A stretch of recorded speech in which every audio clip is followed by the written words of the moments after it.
¿cómo están? Bienvenidos a una nueva cápsula de salud para niños, adolescentes y la familia.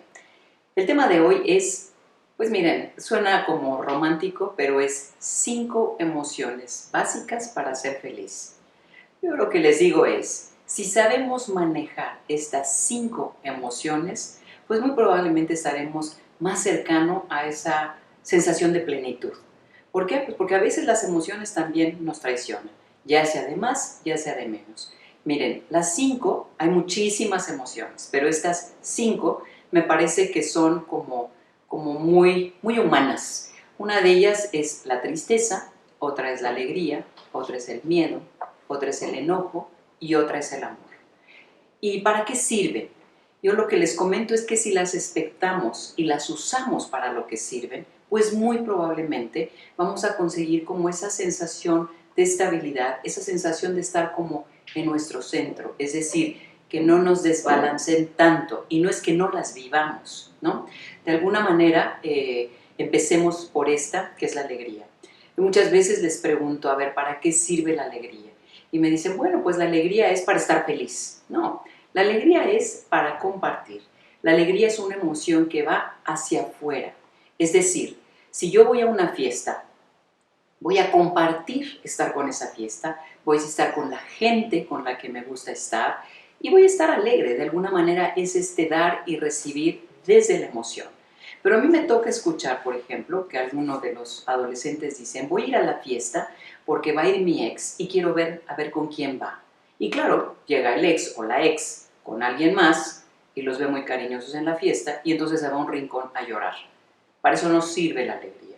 La alegría sirve para compartir. Mejor no voy a la fiesta, me quedo en mi casa y pues finalmente si estoy triste, utilizo esta segunda emoción. ¿Para qué sirve la tristeza? La tristeza, a diferencia de la alegría, que es que va hacia afuera, la tristeza es una emoción que va hacia adentro. Es muy particular, es muy individual, es ¿qué siento? Si uso la tristeza, como también algunos pacientes me dicen, la uso para llorar, para desahogarme, no sirve para nada. La tristeza es una emoción que sirve para entrar dentro de mí y entrar en ese proceso reflexivo de autoindagación. ¿Qué significa? ¿Qué es lo que me está haciendo sentir triste? ¿Por qué creo que me sucedió esto? ¿Qué factores contribuyeron para que yo me sienta triste? No es la otra persona, porque si no entonces nos salimos de nosotros, empezamos a echar culpas, el otro es el que me hizo, me dijo, y esto no nos lleva a ningún lado. Entonces la tristeza, ojo, es hacia adentro, me sirve para hacer un autoanálisis y reflexivo de qué me está provocando. En ese momento, la tristeza me está siendo tremendamente útil para un crecimiento personal. La siguiente emoción, para ser felices, es ¿para qué sirve el miedo? El miedo tiene dos funciones. El miedo, por un lado, me avisa, me informa. Oye, si hay enfrente un incendio, pues no voy a pasar enfrente del incendio porque ya reconozco y sé que pues me puedo quemar. Entonces, una parte del miedo es el que de alguna manera me permite darme cuenta de que enfrente hay algo de lo que tengo que protegerme, es decir, una advertencia. Pero el miedo que más nos ocupa a nivel de las emociones es ese miedo que paraliza, es ese miedo en el que un poco yo de manera coloquial les digo que es como si a mí me dan pánico las montañas rusas, pero digo, ahora sí voy a irme a la montaña rusa, me formo en la fila y a la hora que me va a tocar mi turno para subir al carrito de la montaña rusa, me empieza a dar un miedo tal que digo, no, mejor que pase el de atrás. Mejor que pase el de atrás. Y mucha gente se puede quedar en la fila del miedo por el resto de su vida, porque no estamos, y ahí viene la segunda función del miedo, enfrentando el miedo. No hay cómo. La única manera de darle salida al miedo es enfrentándolo. Pero claramente, pues tengo que reconocer cuál es ese miedo. Porque si yo me voy, tengo miedo y me subo a esa montaña rusa y no voy preparada para el miedo, bueno, pues sí puedo tener una pésima experiencia. Entonces, ¿qué hago? Prepararme para ese miedo, reconocer que tengo un miedo al rechazo o un miedo al abandono Y entonces, en ese momento, cuando hago el reconocimiento, puedo empezar a intervenir en mi propio miedo. Las máscaras del miedo son 3. Por ejemplo, cuando yo tengo miedo al rechazo, ¿qué hago? Me pongo mi estructura del siglo XVI, mi armadura, para que nadie se dé cuenta que soy una persona ultra sensible. Entonces mis máscaras van a ser la desconfianza, mis máscaras van a ser el perfeccionismo y el control. Porque de esa manera yo controlo, nadie tiene que decirme que hice malas cosas, pero desconfío de todo el mundo. Hagamos una reflexión, porque inclusive hasta en cualquier reunión social podemos empezar a hacer diagnósticos con estas herramientas. Así que a enfrentar los miedos. La siguiente emoción es el enojo. ¿Para qué sirve el enojo? ¿Tiene alguna utilidad? Y muchas veces me contestan, no, no sirve para nada, solo sirve para que te salgan piedras en la vesícula, o para que tengas un mal día, o te salga urticaria. No, no, no. El enojo es una poderosa emoción que permite un crecimiento exponencial. ¿Qué significa? ¿Hasta dónde conozco yo mi tolerancia?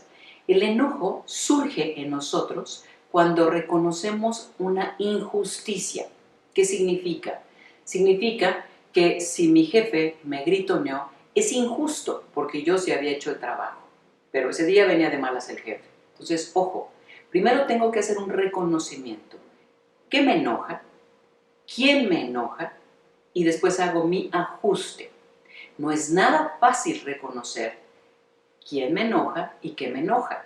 ¿Por qué? Porque a veces estamos atribuyendo a alguien más y cuando hacemos un proceso reflexivo, entonces nos damos cuenta que el verdadero enojo es dirigido hacia alguien más y es por una cosa totalmente diferente a la que originalmente creí que me había enojado. Entonces, ojo, ¿quién me enoja? ¿Qué me enoja? Y después viene el ajuste. ¿Qué es el ajuste? Hacerme justicia. Pero ¿cómo me hago justicia? No a gritos, porque entonces ya no sirve para nada el enojo. Mucho menos si hay violencia, porque entonces se transforma en ira. Y la ira en odio. Y eso definitivamente no sirve. El enojo sí sirve para crecer como persona. Entonces lo que hago es hacerme justicia. ¿Qué hago? Voy con la persona que me enojó.